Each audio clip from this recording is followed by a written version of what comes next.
আসসালামু আলাইকুম বন্ধুরা, নিয়ে এসেছি আপনাদের জন্য মজাদার ইয়াম্মি টেস্টি অনেক সহজ একটা রেসিপি জিরা রাইস। তার জন্য আমি 1 কেজি চাল, 2টো তেজপাতা, 2টো দারচিনি, 10-12টা লং এবং 2 টেবিল চামচ জিরা, কাঁচামরিচ আর ধনেপাতা নিয়ে নিয়েছি। তো চুলায় আমি একটা হাঁড়ি বসিয়ে এখানে 2 টেবিল চামচ ঘি দিয়ে দিলাম। ঘিটা যখন গরম হয়ে যাবে তখন 2টো তেজপাতা আর দারচিনিটা ভেঙে দিব, সাথে দিয়ে দিলাম লং এবং জিরাটা। এটা একটুখানি ভেজে নিব, দেখবেন খুব সুন্দর একটা ফ্লেভার চলে আসছে। তখন আমি এটাতে গরম পানি মেপে দিয়ে দিব।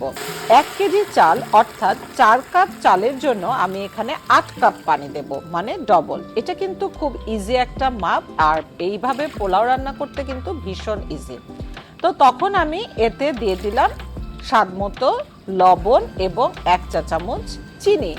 বাস, এই অল্প ইনগ্রিডিয়েন্টসেই হয়ে যাবে মজাদার জিরা রাইস, যেটা খেতে এত ফ্লেভারফুল এবং এত টেস্টি যা বলার মতো না।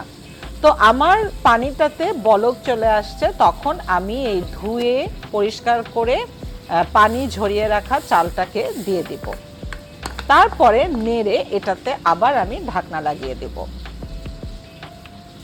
যখন এটাতে পানির বলক চলে আসবে তখন চুলার আঁচটাকে কমিয়ে একদম দমে রেখে দিব। এই দেখেন, হয়ে গেল আমার জিরা রাইস। এখন একটু আমি পোলাওটাকে উল্টা পাল্টা করে দিব।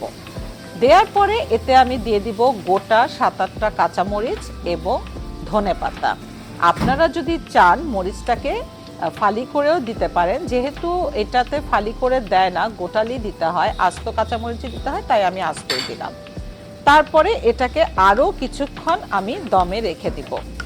বাস, হয়ে গেল আমার মজাদার টেস্টি জিরা রাইস।